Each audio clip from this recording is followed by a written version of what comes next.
no geralmente mandou no WhatsApp. E no e-mail também não mandou, porque eu abri e-mail e falei que eu estava na Suécia. A gente fica respondendo as coisas do e-mail. Eu cheguei 8h30. Eu também. Vamos lá, hoje a gente vai falar de anticonvulsivante, né? A convulsão é uma... não é sintoma. É uma síndrome bastante comum que a gente tem em várias coisas, né? Às vezes o paciente tem um tumor cerebral, ele vai convulsionar, às vezes ele tem hipertensão intracraniana que convulsiona, né? E às vezes ele tem epilepsia, né?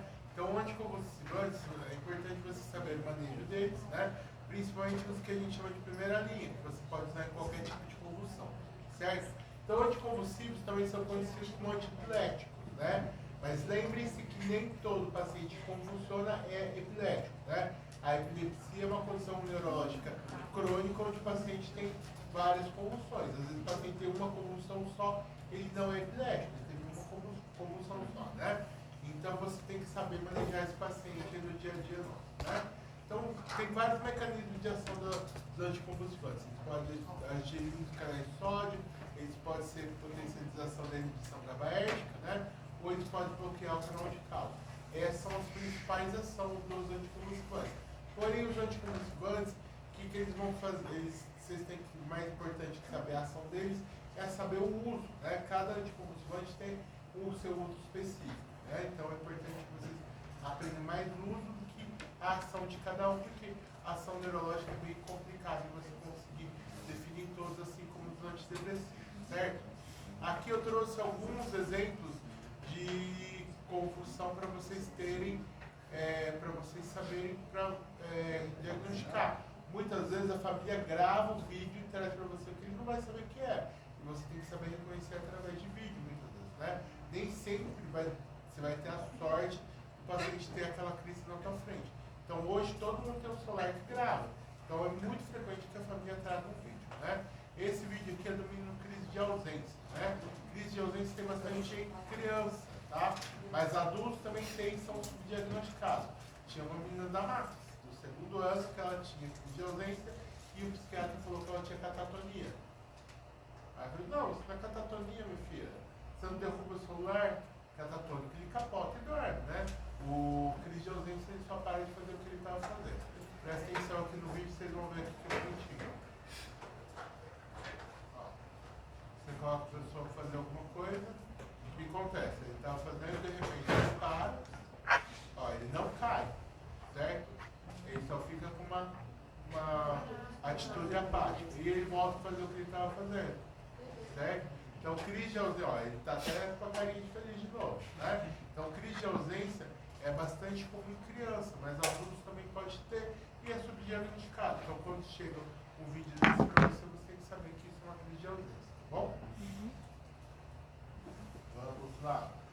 Esse vídeo aqui são simulações, tá bom? Mas é importante que vocês também aprendam, né?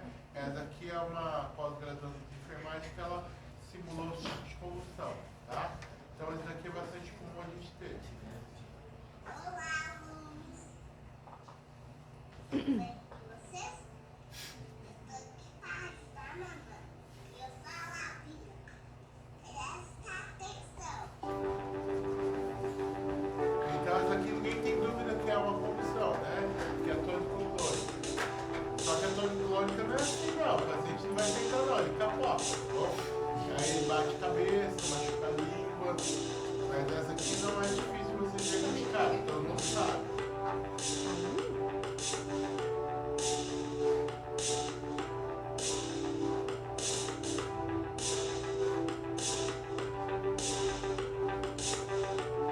Nunca enfia a mão na boca de ninguém, já fica sem dedo, tá bom? A crise atônica também, as pacientes às vezes confundem com desmaio, né?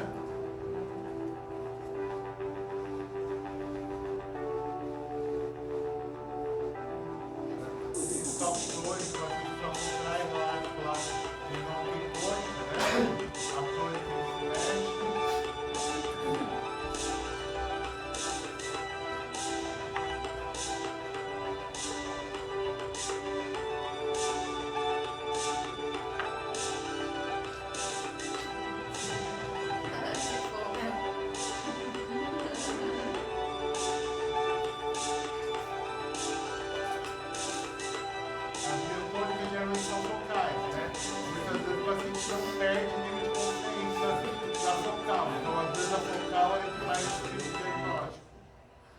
muitas vezes o que acontece? Você está lá, o paciente internado, ele fica com a mãozinha assim, e é uma crise tônica, é uma crise focal, né?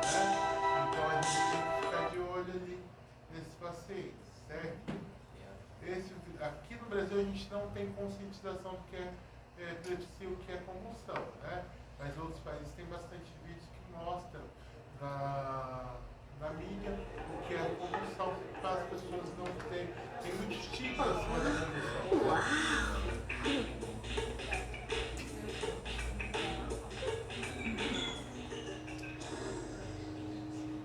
¿Está bien? ¿Estás bien? ¿Está drogado? La gente no lo comprende. Yo no me drogo. Yo tengo epilepsia. Todas as crises são Ele tem iguais. epilepsia, né? Então ele tem o quê? Uma crise focal ali, não chega a perder a consciência. E muitas vezes as pessoas são estigmatizadas, né? Então você saber reconhecer, às vezes você está em público, você vê uma pessoa dessa e ela não tem diagnóstico. Foi o que aconteceu com a aluna minha, ela de repente estava assim, solar, aí eu chamei, ela não respondeu. Aí depois a pessoa, não, ela tem catatonia. Eu, não, isso é uma crise de ausência, gente. Aí ela tomava um monte de antidepressivo. Falei, não, tá errado, né? Aí conversei com ela, conversei com a mãe dela, falei assim, é uma crise de ausência. A mãe, não é. Aí eu falei assim, vamos tentar tirar a medicação dela aí que pode convulsionante. Nunca mais teve. O que é catatonia? Catatonia é aquela que dorme, né? Crise catatônica. Tipo narcolepsia. Ah, tá. Eles achavam que era narcolepsia, que ela capotava, mas ela não capota. Ela tá com o celular e faz assim. Acho que é esquizofrênico. E aí, tipo, eles achavam que era uma crise de catatonia dela. Eu falei, não é, isso daí é ausência total. Aí ela faz o quê? 3 anos que ela tá tomando anticonvulsivante, nunca mais teve. E ela tinha 5 vezes no dia. Tanto é que ela não dirige porque ela família tem medo que ela bata o carro, né? Aqui tem outro vídeo, que tem alguns outros tipos de crise, né? Então a convulsão não é tão simples, a gente tem vários tipos de convulsões, né? Tônica é contrai e relaxa, contrai e relaxa. Não, tônica crônica. Tônica só contrai. Parcial às vezes acontece com paciente externado, né? E a pessoa fala assim, a mãozinha dele está tremendo. Não, é uma convulsão, tá bom? E nem sempre o paciente perde nível de consciência, tá?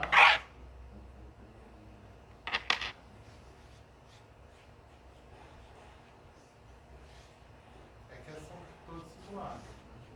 Essas não são reais.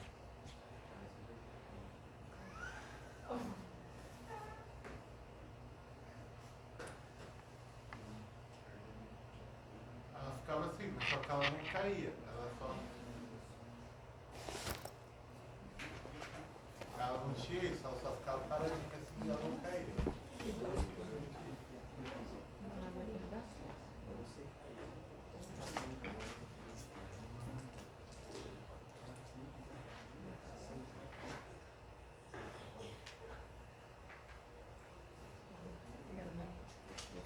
Ela fazia igual essa menina, só que ela não derrubava o celular. Ela baixava onde ficava assim. Olhando pro nada, aquele olhar perdido assim. Aí eu, fulana, ela não respondia, daqui a pouco ela jogava o celular.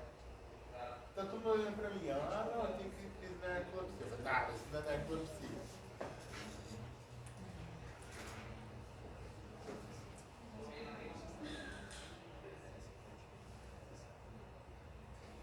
Então, ali a tônica, ó. A tônica ela é só ao contrário.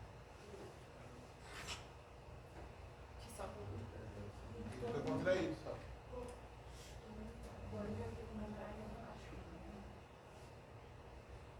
A tônica clônica aqui, ó. Contrai, relaxa. Esse daqui não dá certo, né? Se ele estivesse na maca, ele caía, né?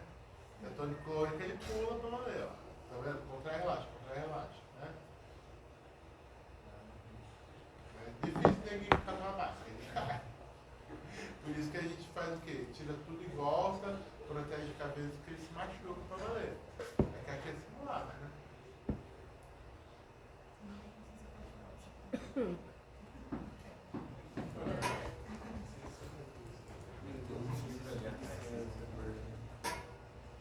E convulsão é uma coisa muito estigmatizante, né? Tem mãe que fala, encosta na baba, senão você vai pegar. É umas coisas bem malucas que tem, né? Então é importante que vocês cheguem ao diagnóstico das convulsões para vocês conseguirem tratar uma convulsão, né? Então ali a gente viu que a gente tem as convulsões são parciais, nem sempre o paciente perde consciência, elas podem ser simples ou complexas, né? E a gente tem aquelas generalizadas que elas vão existir bastante, né? Então é importante que você saiba indicar qual a melhor medicação para cada um, né? Então aqui a gente tem algumas indicações, mas eu vou falar mais para frente qual que é a melhor coisa você como generalista, certo? Então a gente escalona no medicamento. O que é escalonar? Aumentar a dose ou associar medicamento quando você tem o quê? Falha no tratamento ou quando o paciente teve intolerância com aquela medicação.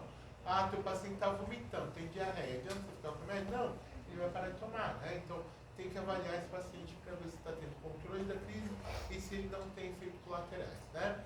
Geralmente a gente vai associar a medicação, que a associação ela se mostra também bastante potente em relação à sua monoterapia, né? Algumas associações são bastante sinérgicas, como o ácido valproico e a calometrigina, né? O ácido valproico é baratinho, que é popular. O problema é a calometrigina, que você só tem no alto custo, né? Então é importante que vocês, dentro do alto custo, algumas medicações só o neurologista pode prescrever. Uma delas é a calometrigina, a gente não consegue como generalista, tá bom? Carbamazepina, né? O Tegretol.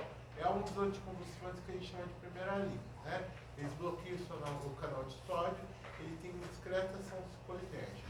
É a primeira linha, tanto na convulsão focal como na diretórica generalizada, né? Ela pode ser utilizada como terapia ou associada a outras medicações. Então, tem várias indicações. A gente pode usar tonicológica generalizada, né? A gente pode usar em diabetes insípidos, a gente pode usar paciente com dor neuropática, né? Síndrome de abstinência alcoólica, porque na síndrome de abstinência alcoólica o carbamazepina ajuda. Ela diminui a fissura. O paciente que não está bebendo, ele fica na fissura de beber. A carbamazepina, ele tanto vai proteger o paciente convulsionar, como ele diminui a fissura dele tomar álcool, tá bom? O naltrexona, se ele tomar, ele vai sentir mal, né? Ele não tira a fissura. A naltrexona é um medicamento que a gente fala que é indicativo. Tomou, passa mal, parece que vai morrer, e aí por isso que ele não toma, ele tem medo de passar mal. Agora, já a carbamazepina tira aquela fissura. Sabe aquele paciente que é alcoólatra, ele fica desesperado atrás do álcool, ele diminui essa fissura. Também a gente usa em alguns outros tipos de adicção. Então, o viciado em cocaína, o viciado em outras drogas, a gente pode usar a carbamazepina que ela diminui essa fissura, tá bom? É uma medicação que a gente usa muito controle de dor neuropática. Por quê? O que é uma convulsão? É um foco ectópico ali no cérebro, está fazendo o quê? Estímulo do paciente convulsório, né? O que é a dor neuropática? É um foco neurológico, ele está mandando impulso e ele passa a causar dor, né? Então ele age na mesma função, ele vai diminuir esse foco e diminuir a dor. Então a carbamazepina é uma das drogas disponíveis que a gente usa em dor neuropática porque ela tem de graça, né? Não tem alto custo, não precisa de alto custo, você consegue de fácil acesso, né? Então ela tem poucos efeitos colaterais, então você consegue usar bastante para dor crônica. Eu gosto bastante para neurite pós-herpética, eu uso bastante neuralgia trigêmea, eu uso bastante paciente com homocetalgia, porque é uma medicação que você consegue muito rápido e ela é bem barata se você precisar comprar, né? A carbamazepina, efeito colateral, ganha um pouco de peso, né? Que é esperado, mas você tem que falar para o paciente controlar a alimentação, ninguém ganha peso só com remédio, cobre mais, né? E ele dá sonolência. Então, geralmente, você começa com uma dose baixa e vai progredindo a dose. Não comece com a dose de cavalo, senão o cara não levanta a cama, né? Então, começa com 200 mg, vai subindo ela lentamente. A carbamazepina, a gente tem de liberação prolongada. Qual que é a diferença da liberação prolongada? Ela diminui a sonolência, porque ela vai ser liberada um pouco, o sono é um pouco menos evidente, tá bom? E ela ajuda aquele paciente que, às vezes, no final do período que você passou, por exemplo, 12 horas, com 11 horas ele tem uma convulsão. Então ele ajuda esse tipo de paciente também, tá? A carbamazepina em adulto, a gente começa com 200 e a gente vai progredindo, né? A gente pode chegar até, de adulto a gente chega até 1.800 mg por dia, que são 9 comprimidos por dia, né? Então é uma dose bem alta, né? Então é bem seguro, ele não causa muita intoxicação. Criança, a gente começa com 5 a 10 mg por quilo, lembrando que cada 1 ml tem 20 mg, né? Então você começa com 0,4 a meio, não, 0,25 a meio miligrama por quilo e você vai adicionando conforme necessidade, certo? Então, carbamazepina vocês têm que saber manejar, certo? Clobazam, esqueci de falar. A maior parte dos anticonvulsivantes, eles só precisam com a receita tipo C, aquela receitinha carbonada. Só os benzodiazepínicos são a receita tipo B, né? O clobazam é um benzodiazepínico. Ele é muito bom para tratar a convulsão, né? Ele é rapidamente absorvido no trato gastrointestinal. Geralmente ele tem uma alta eficácia, né? Ele é bastante rápido. O único problema com o clobazam para ele ser um benzodiazepínico, ele dá sono, né? Ele geralmente a gente usa como coadjuvante em pacientes que têm crise parcial ou colônica generalizada. Geralmente a gente não usa como monodroga o clobazam, tá bom? Ele vai estar sempre associado a outra medicação. A gente começa com tem comprimido de 10, 20 miligramas. Geralmente a gente começa com 5 a 10 miligramas por dia e vai subindo a dose, né? Sempre à noite, porque ele é um benzodiazepínico, tá bom? Então dá sono, tá? A mesma coisa com o clonazepam, né? O Rivotril, que a gente já falou que é a droga de maior abuso que a gente tem no Brasil, ele também é um benzodiazepínico, ele também ajuda na convulsão, né? Ele vai ajudar bastante nas crises de ausência de adulto, que é diferente da de criança, né? A de criança não vai dar um benzodiazepínico para uma criança, né? Agora adulto é mais tranquilo você usar um benzodiazepínico. Criança geralmente a gente usa o quê? A gente usa o fenobarbital, né? Que é o Gardenal. Só que o que acontece com o Gardenal? Ele causa uma lentificação do cognitivo. Então no adulto é complicado. Na criança pequena é mais de boa, né? Ela vai se adaptar melhor a esse rebaixamento aí, certo? Então o clonazepam geralmente a gente usa para bastante tipo de convulsão, a gente usa poucas vezes como monodroga, né? A gente geralmente usa associado a outro tipo de anticonvulsivante. Você tem a solução oral com 2,5 mg por ml, né? E você tem comprimido de 0,5 e 2 mg do SUS. Mas existem outras apresentações, tá bom? A dose para criança a gente começa com 0,25 mg por dia, né? E adulto a gente começa com 0,5 a 2 mg, a gente depende muito do tipo de convulsão que o paciente tem, certo? O levetiracetam, quepra, ele é um análogo do piracetam, né? O funcionamento dele não é muito bem esclarecido, mas ele ajuda bastante em crises convulsivas que você não consegue fazer controle. Então não é uma medicação que você vai usar comumente, é para aquela convulsão que é refratária à hormonoterapia, né?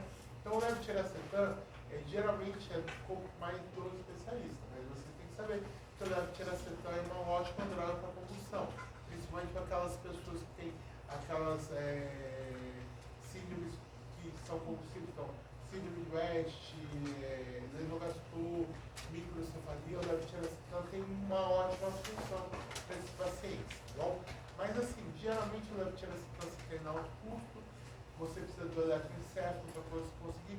Em muitos lugares no sul, o generalista não pode pedir eletroencefalo. Então é o único problema que você tem do levetiracetam aí, né? A etosuximida, que é usada é um anticonvulsivo que é bastante restrito, né? A gente usa muito pouco. Por quê? Porque geralmente ele, como ele causa a inibição do circuito falando cortical, ele vai dar efeitos colaterais importantes para o paciente, né? Então, geralmente, a gente usa mais para crise de ausência.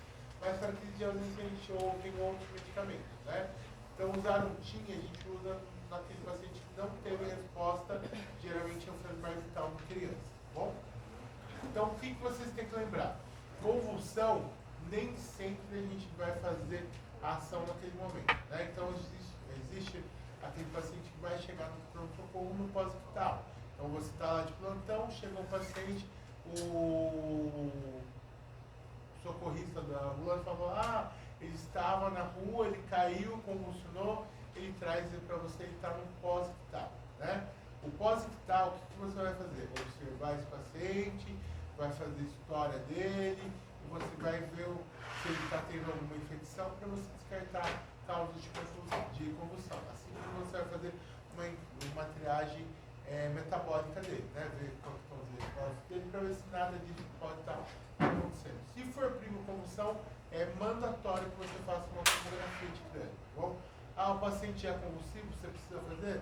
Muitas vezes não, espera ele acordar e ver o que aconteceu. Às vezes ele só parou de tomar um remédio, né? Então, quando o teu paciente está em não tem ação. Você tem que triar esse paciente e esperar ele acordar, certo?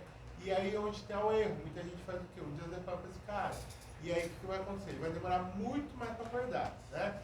Então no pós-ictal não se faz nada, tá bom? Agora, diferente daquele paciente que chegou convulsionado, até você ter o transporte, você passa a levar o paciente ao hospital, passou logicamente mais de 5 minutos, né? Então aquele paciente que tem uma convulsão maior de 5 minutos, você tem que agir. Então ele chegou convulsionado para você no hospital, qual a primeira medida que você vai fazer? Benzodiazepina, né? Ah, ele tem um acesso fácil, faz na veia, rapidão. Pode fazer diazepam IM? Não, lembra que eu falei lá? O diazepam tem uma absorção irregular intramuscular, tá bom? Então você vai fazer o quê? O diazepam IV vai tentar conseguir uma veia dele e faz embolos, né? Diazepam não aceita diluição. Ah, um bebezinho recém-nascido, não vão conseguir veia. O que você vai fazer? Você pode fazer via retal, como eu falei. Os pediatras brasileiros odeiam isso, mas no protocolo americano ele coloca ali, ó, via retal, tá vendo? Então pode fazer via retal? Pode, deve. Porque é fácil conseguir veia de bebê? Não, é quase que impossível, né? E aí, nos Estados Unidos usa muito o quê? Nasal, né? Mas o nasal a gente não usa aqui, mida, né? Porque o midazolam você usa uma dose menor. Porque o diazepam tem 10 mg em 2 ml. Então o volume é muito grande de você fazer. E aí acontece, quando você vai fazer nasal na criança, você afoga, a criança vai broncoaspirar. Então não se faz diazepam nasal, diazepam sempre via retal. Mida você pode fazer nasal. Qual que é o grande problema do mida? O mida é um benzodiazepina que ele faz o quê? Depressão respiratória. O bebezinho parar de respirar. Então, vai no diazepam que é mais seguro, tá bom? O que vocês têm que lembrar? Aquele paciente chegou convulsionando. Você fez a primeira dose de diazepam, ele continua convulsionando. Você fez a segunda dose, continua convulsionando. Chegou na terceira dose, você está diante de um negócio que a gente chama de mal epilético, né? Mal epilético é aquele paciente que está mais de 30 minutos convulsionando, ou aquele paciente que você fez as 3 doses de benzodiazepínico, ele não parou de convulsionar. O que vocês têm que fazer? É só nesse caso que você faz a hidrantalização, tá bom? O grande problema é que às vezes vocês vão passar em estágio, que aí chega lá falando, ele convulsionou 3 vezes em casa. O que acontece? O cara hidrantaliza esse paciente. Não é para hidrantalizar o paciente por conta do número de crises. É quando você tem uma crise maior que 30 minutos que não respondeu a 3 doses de diazepam, tá bom? Não é o número de crises que justifica o uso da fenitoína, certo? A fenitoína, qual é que você vai usar? A fenitoína a gente usa endovenosa, 20 mg, tá bom? Por quilo. Isso daí a gente chama de hidrantalização, certo? Como chama? Fenitoína, hidantal. É que às vezes a gente fala hidrantalização, né? Endovenosa? A fenitoína e o hidantal é a mesma coisa. Endovenosa quanto que você falou? A dose? É? 20 mg por quilo. O que você tem que tomar cuidado? Não pode fazer em bolos, tá bom? Você tem que fazer ela lentamente. Então não dá para confiar no enfermeiro fazendo, porque a dose máxima que você pode fazer de dental são 50 mg por minuto. Então dilui, coloca no sorinho e deixa correr, tá bom? Põe na bomba de fusão para ficar seguro, né? E aí o que acontece? Mesmo assim que o paciente tiver refratário, é isso que você vai fazer. Você pode fazer propofol, midazolam, ele vai rebaixar, você vai entubar ele e vai manter ele sedado com fenobarbital, tá bom? Soro de quanto? De 100? De 250? Oi? Você pode colocar no 100, né? Só que você não pode abrir. Você tem que colocar em bomba de fusão, tá bom? Então a gente usa muito o tiopental, né? O fenobarbital, geralmente aqui no Brasil, ele só pode ser feito intramuscular. Então a gente usa o tiopental. O que o tiopental faz? Ele é um barbitúrico, assim como o fenobarbital. Ele faz o quê? Ele reseta o eletroencefalograma. Então ele vai fazer com que o paciente pare de convulsionar. Alguém já viu fazer adenosina no paciente? Nunca viram? Mas é aquela lá que parece que tá morrendo, né? Parece não, ele morre, né? Recebe O que o coração. acontece? É. A adenosina, seu coração está num ataque cardíaco, está num ataque súbito, né? Tem a frequência muito alta. Quando você faz a adenosina, o que acontece? O eletro fica isso. Então ele parou, ele morreu, né? Por isso dá aquela sensação de morte iminente. E aí depois ele vai fazer com que o coração bata. Ele faz o quê? Uma despolarização do coração total. Por isso que dá a sensação de morte. O tiopental faz a mesma coisa. Ele despolariza totalmente o cérebro e aí o paciente perde todo o nível de consciência, ele vai fazer com que o eletroencefalo pare de ter aquelas ondas que estão dando convulsão, daí ele sai da convulsão, tá bom? Então, o tio Pintal, a gente usa nesses pacientes que são refratários, tá bom? E aí a gente vai manter esse paciente durante 24 horas com o tio Pintal, investigar todas as causas metabólicas, neurológicas, e a gente começa com o anticonvulsivante antes de tirar o tio Pintal. Se você tirar o tio Pintal, ele pode voltar a funcionar, tá bom? Então, a gente começa com a dose anticonvulsivante antes de a gente tirar ele, certo? Então, a fenitoína dental é um anticonvulsivante de primeira linha também, né? Ele bloqueia os canais de causa, ele vai funcionar bastante em quase todo tipo de convulsão. Então, o paciente fez uma neurocirurgia, manipulou o cérebro, qual a chance de ele convulsionar? Grande, né? Então, você entra com quem? Fenitoína. Aquele paciente que caiu de bicicleta, bateu a cabeça, tem sangue lá na cabeça, ele também tem chance dele convulsionar. Fenitoína que a gente usa, tá bom? Então, fenitoína é um dos principais anticonvulsivantes que vocês vão usar na vida inteira de vocês, tá bom? Qual que é a vantagem dele? Ele tem uma alta eficácia, né? Ele é bastante fácil de utilizar. O grande problema é que ele tem, ele causa teratogênese, né? Então, em pacientes no primeiro trimestre e segundo trimestre a gente não usa, e em pacientes que têm chance de engravidar, a gente tem que tomar cuidado com ele, né? Então, a dose máxima que a gente usa é de 300 mg por dia, né? Então, o que acontece? Então, o paciente está internado ali, ele teve uma neurocirurgia, você vai entrar com fenitoína para ele. Geralmente, a gente entra com 100 mg de 8 da fenitoína, né?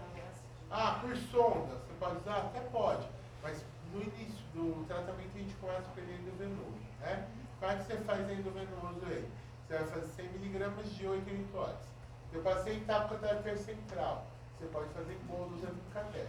Se ele não tem catéter central, não pode fazer em bolos, tem que ser diluído, tá bom? Por que tem que ser diluído? Lembra que eu falei que a dose máxima é 50 mg por minuto?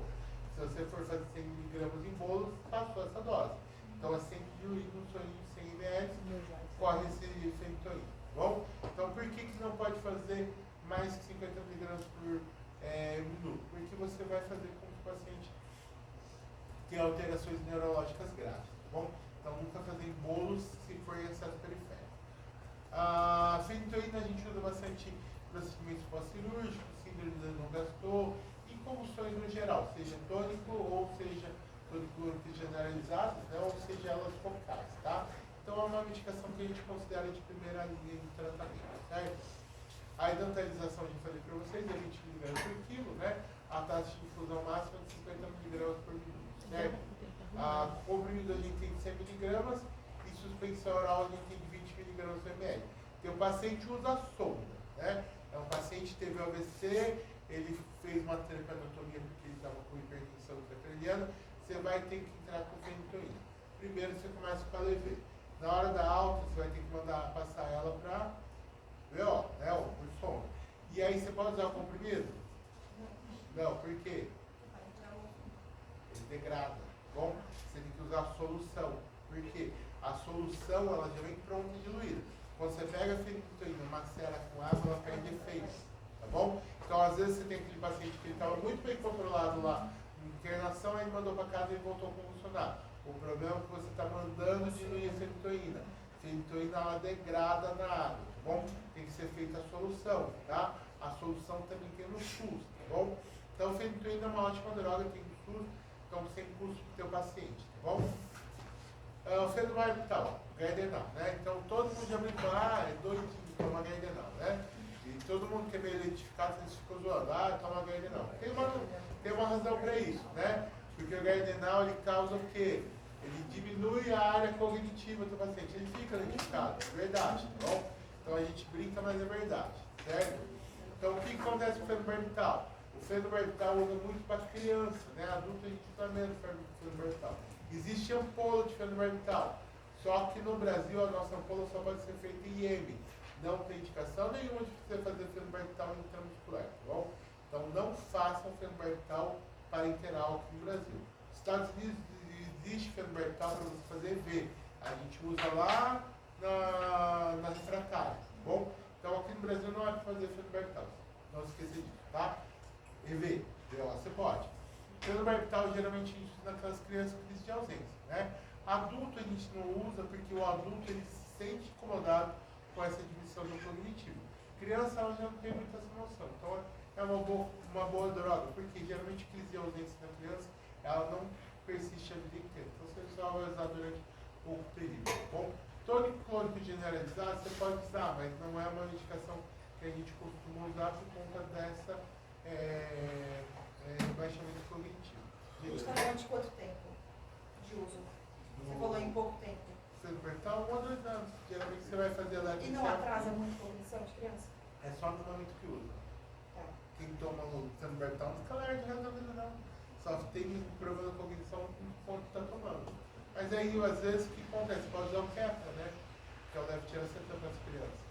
Então, o inicial, que é a primeira linha, é quem? É o Barbital. Aí você viu que esse paciente ficou com retardo cognitivo. O que você vai fazer?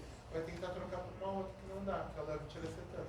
É que o levetiracetam, no alto custo, demora para você fazer o eletroencefalo. Quanto tempo demora para você fazer o eletroencefalo no SUS? Sei lá, 1 ano.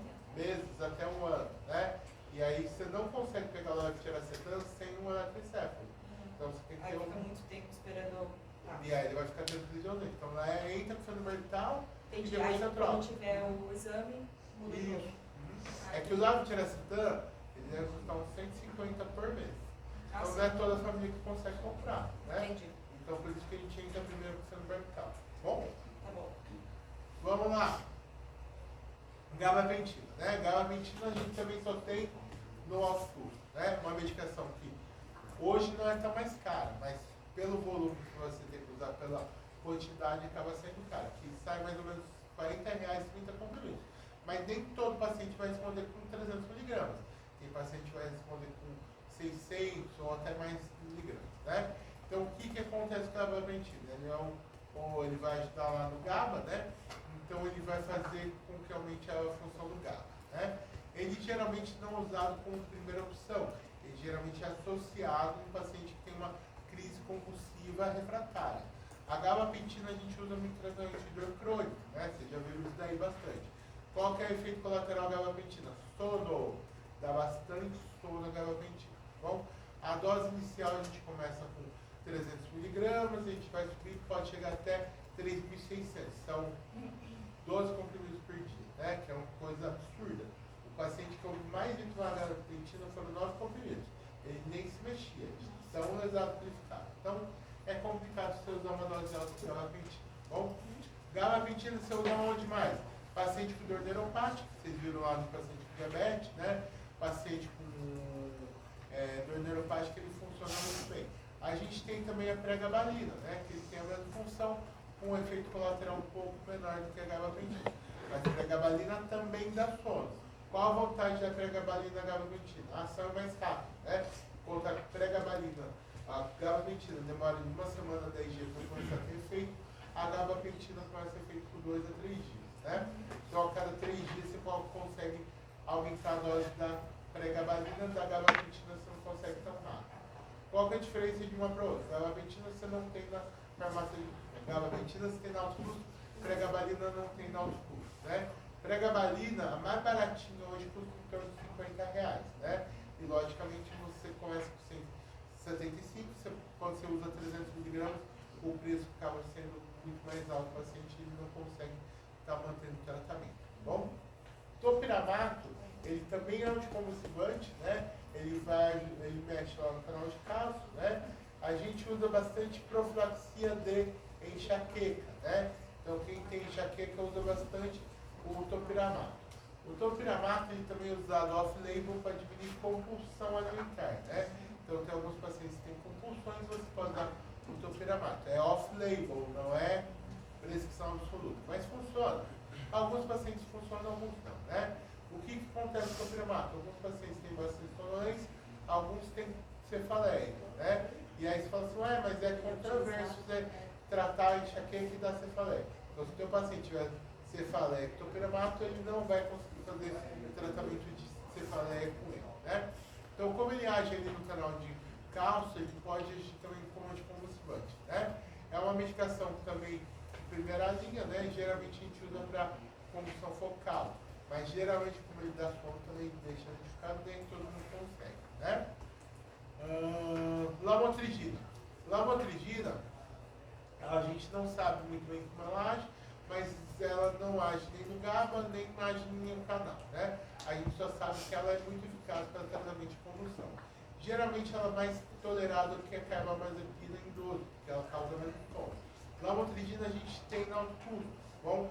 Na alto custo você consegue, desde que você tenha quem? O bendito letroencefalograma, né? Então muitas vezes não é a primeira prescrição que você vai fazer. A gente usa bastante como monoterapia, mas a gente também usa ele como associação. Ele pode ser usado em crise focal, tonto crônico generalizado, em quase todo tipo de convulsão, né? Só que o problema do lamotrigina é o custo, né? Então não é tanto usado de cara por conta de custo que o seu paciente não vai ter acesso, certo? Vibagratrina, que é o Safil, né? Ele é um análogo de GABA, ele tem indicação na síndrome de West, né? Naqueles pacientes que têm aquelas síndromes convulsivas, ele tem bastante efeito colateral, né? Então ele não é utilizado comumente. Geralmente a gente guarda muita vibagratrina para aquele paciente que é resistente a outros tipos de medicação ou na síndrome de West. A síndrome de West é aquela criança que ela tem muitas convulsões e é refratária a quase todos os anticonvulsivantes. Então, vibagratrina é um medicamento do especialista. Foge ao escopo de vocês. Vocês têm que saber que a vibagratrina é um anticonvulsivante. Vocês não vão manejar a vibagratrina, tá bom? Já o ácido valproico ou o valproato de sódio, eles são medicações que vocês têm que saber utilizar, né? Então, valproato de sódio e ácido valproico tem várias indicações. Tônico clôrico é generalizado, você pode usar em crise focal, em quase todo tipo de convulsão você pode usar, né? Então, o ácido valproico ou valproato, ele é uma medicação de primeira linha, né? Então, vocês, como generalistas, deverão saber utilizar o valproato, né? A ação do valproato você pode usar em pacientes maiores de 10 anos, a gente usa o valproato para outras condições clínicas, por exemplo, paciente com ansiedade, paciente com depressão, também pode utilizar anticonvulsivante para tratar, né? Ele tem problema de ganho de peso, ele é teratogênico, não pode ser utilizado durante a gestação, né? Mas é uma medicação que a gente usa bastante. No SUS, a gente tem ele na farmácia popular, em forma de xarope, né? E a gente tem uma cápsula gelatinosa. Cápsula gelatinosa não dá para passar na sonda, porque é tipo um óleo, aquilo gruda, entope a sonda. Então, se você tiver um paciente com uso de sonda, você vai usar o quê? A solução. Ah, mas é muito volume. O SUS dá, né? Então, faz por suspensão, não dê em cápsula. A cápsula é uma cápsula gelatinosa que ela tem um conteúdo bem espesso. Mesmo paciente com disfagia, não dê a cápsula, porque o paciente fala que tem um gosto horroroso, tá bom? Dê o suspensão que é melhor para o paciente, tá bom? Primidona, primide, né? É um barbitúrico também, então ele também dá a alteração do cognitivo, né? Ele é um medicamento muito parecido com o sendo barbital, né? Ele também não tem grande vantagem, então a primidona, que é o primide, a gente não usa muito. Alguns neuros gostam de usar, mas ele não faz parte dos corpos nossos enquanto generalistas, certo? A lacosamida, o Vimpate é uma medicação nova, né, que ainda não tem estudo a longo prazo. Então, o que acontece? A Sociedade Brasileira recomenda não utilizá-la, porque não sabe o que vai acontecer a longo prazo dela. Bom, tem alguns neuros malucos que passam Vimpate para todo mundo. Ele é extremamente caro, por R$350 uma caixinha. E aí o povo toca aí no terror, né? Ele não tem superioridade comparado com outros anticonvulsivantes, tá bom? Mas vocês têm que saber que ele é um anticonvulsivante porque tem um monte de neuro maluco que passa aí, né? Doutora, a dose do ácido valproico você não passou. A dose do ácido valproico tá aqui, ó, bonitinho. Ó, você começa com 250 mg por dia, você pode aumentar a cada 3 dias, você vai aumentando a dose, tá bom? As doses geralmente colocam tudo aqui bonitinho, se eu ficar falando de dose, vocês vão morrer aqui de tédio, hoje tem pouco tempo. Vamos lá. Oxcarbamazepina. A oxcarbamazepina, ele é o que? É o derivado da carbamazepina. Ela diminui os efeitos colaterais como o sono da carbamazepina. Bom, só que o que acontece? Nem todo paciente tem tolerância à oxcarbamazepina. Ela é muito mais cara do que a carbamazepina. Bom, e aí o que acontece?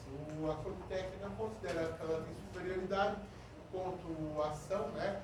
Quanto efeito colateral. Alguns pacientes relatam que melhora o sono. Então, o paciente que fala que relata o sono, melhora o sono, você pode continuar usando. Eu já tentei usar várias vezes a oxcarbamazepina em relação à carbamazepina controle de dor neuropática. Não tem superioridade no controle de dor e ele geralmente não tem muita superioridade em diminuição do sono, tá bom? Então eu sou mais do time carbamazepina. Carbamazepina é melhor porque o custo da oxcarbamazepina não justifica todo esse hype que eles falam, tá bom? Mas o propagandista no oratório vai falar maravilhas da oxcarbamazepina para vocês, tá bom? O que vocês têm que ter noção no atendimento que vocês vão fazer ambulatorial, né? Perguntar se o paciente tem algum desses sintomas, né? Se ele teve perda do nível de consciência, enrijecimento, movimentos convulsivos, mordeu a língua, machucou a cabeça, né? Ele teve liberação de esfíncter, ou se ele teve movimentos anormais. Se por acaso ele apresentar 2 desses sintomas, você vai considerá-lo convulsivo. Você vai entrar com medicação de convulsivante até você fazer uma investigação. Se for primo convulsão, você precisa do quê? Tomografia eletroencefalo, né? Ah, no ambulatório, peça também. Bom, no pronto-socorro é mandatório que você faça o quê? Uma tomografia. Porque às vezes que pode ser aquilo, aquela convulsão, não é uma convulsão normal, pode ser um tumor, né? E aí o paciente começa a convulsionar e você consegue diagnosticar antes, tá bom? Não é incomum o paciente ter tumor, tá bom? A maioria dos pacientes chega na prima convulsão na vida adulta é tumor, tá bom? Ou pode ser um sangramento lá na cabeça e ele não sabia que tinha, tá? Experiência minha. Todo paciente prima convulsão em adulto, acho que 70% dos que eu fiz era tumor. Então, assim, é bem triste, né? Mas é uma realidade que a gente tem comum, tá bom? Então, vocês têm que saber prescrever medicações que a gente chama de primeira linha, né? Fenobarbital você vai usar na crise de ausência, que eu falei lá na criança. É a droga de escolha para criança para crise de ausência, tá bom? Fenitoína, carbamazepina e valproato de sódio é convulsão em qualquer tipo de convulsão. Você não sabe qual específico, é uma das 3 que você vai usar, tá bom? Qual que eu vou usar? No hospital a gente geralmente usa a fenitoína, que a fenitoína é disponível, você tem EV e você faz depois a transição para via oral, tá bom? Ah, no consultório, no OBS, posso usar qualquer uma das 3, tá bom? Não está errado a gente usar uma das 3. Então, medicação de primeira linha de convulsão, vocês têm que lembrar que ela pode ser pegar tanto a crise de ausência, como a focal, como a tônica clônica generalizada. Então, você precisa saber pelo vídeo ali que o professor te mostrar que aquilo é uma convulsão. Você não precisa saber se é tônico, se é clônica, porque isso daí é assim, se você souber, melhor, mas se você não souber, não vai modificar a forma de você tratar, tá bom? Você tem que reconhecer que aquilo é uma convulsão. E aí vai tratar com medicação de primeira linha que a gente fala. O que é primeira linha? Primeira linha é a medicação que é de fácil acesso ao paciente que vai tratar a convulsão dele, tá bom? Então, uma dessas 3 aqui vocês vão ter que fazer, né?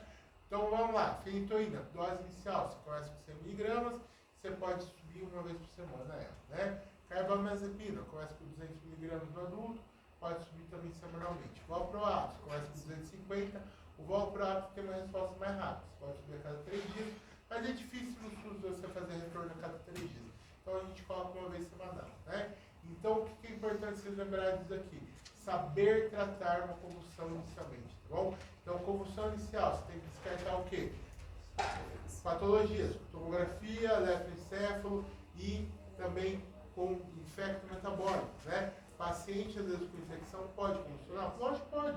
Meningite convulsiona, né? Então, você fazer o exame neurológico adequado desse paciente é de primeira necessidade. Você vê o quê? Rigidez de nuca, ver fundo de olho, ver se esse paciente tem algum sinal que mostra que ele tem uma meningite, né?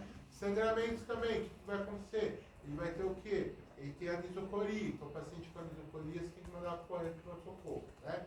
Então, saber reconhecer esses sintomas, esses sinais, é super importante para vocês enquanto generalista. Você saber tratar uma convulsão refratária já é outro 500, vai ter o escopo, tá? O seu escopo é você saber diagnosticar e tratar inicialmente o paciente. Nenhuma doença avançada é escopo do generalista. Quando vocês conseguem diagnosticar plantão, vocês têm que saber manejar o paciente inicialmente. E uma coisa que eu vejo frequente, não é só para recém-formado, tá bom? Residentes também fazem CACA. E na urgência fazem muito mais CACA. Eles consideram todo mundo que tem interesse em convulsão como uma convulsão refratária. E eles tocam o quê? Sintomas de todo mundo. Nem todo mundo tem convulsão refratária, né? Se o cara teve 3 convulsões em casa, ele não é mal convulsivo. Mal convulsivo é o quê? Aquele paciente que ficou 30 minutos convulsionando ou aquele que não respondeu a 3 vezes benzodiazepina. Essa é a definição do consenso, tá bom? E todo mundo fala, não, ele convulsionou 3 vezes. Não é, tá bom? Então tome cuidado com isso, que daí cai direto em prova. Definição de mal convulsivo. Aí vai estar lá, paciente convulsionou 3 vezes nas últimas 24 horas. Essa não é, tá bom? É aquele paciente que ele teve o quê? Convulsão com mais de 30 minutos de duração, ou aquele que você chegou no pronto-socorro, você fez 3 doses de benzodiazepina e não saiu da convulsão. Isso é a definição do mal convulsivo.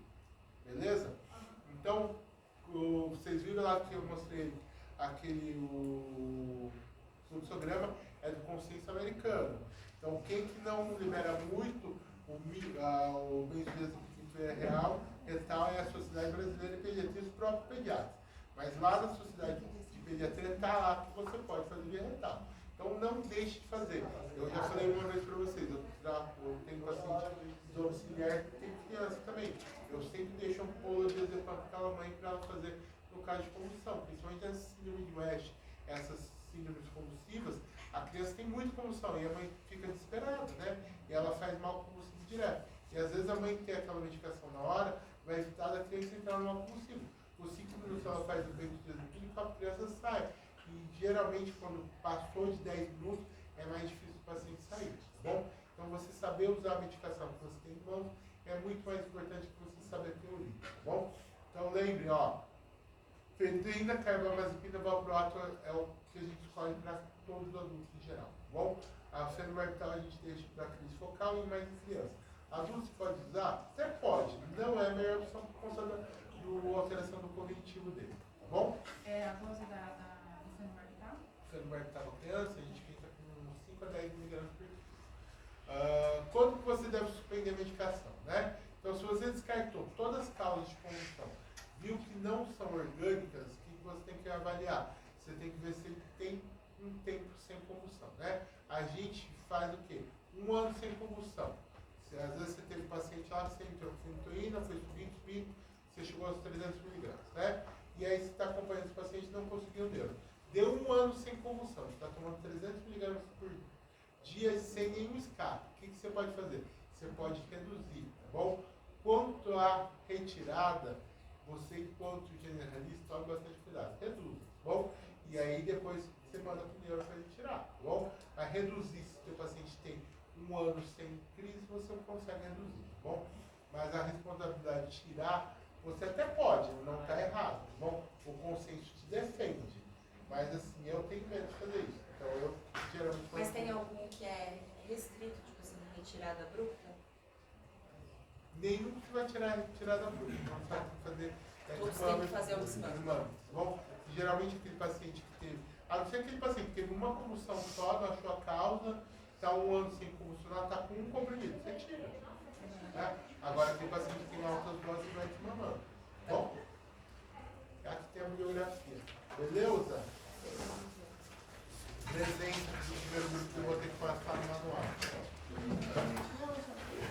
Voltou o aplicativo?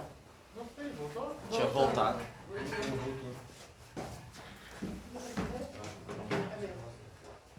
Não, nada bem, não sei. Nada em coisa. Então, com Deus. Essa vai ser Porque eu sou segundo, o meu horário agora é por dia. Se continuarem irritando aqui, Esse é o segundo horário. Nossa, Quando não. mas Mas eu tô com a sensação de que ela não vai fazer outro simulado pra gente. Aí é fudeu. simulado, ela Desculpa, vai Bo. dar revisão. Bo ferrou. Se ela deu um simulado, tá ótimo já. É, né? Tá ótimo, né? Você fala pra ela, Ué, tá errado. Viu? Você tá retardado? Ah, não, não, cara. Nem na sala eu tava falando que eu falei. Ô, doutor, obrigado, viu? Falou. é foda. A culpa da Natália. É, a culpa é da Natália. Sempre é da Natália. Eu vi. Isso aí E o Davi chorou muito da Celeste.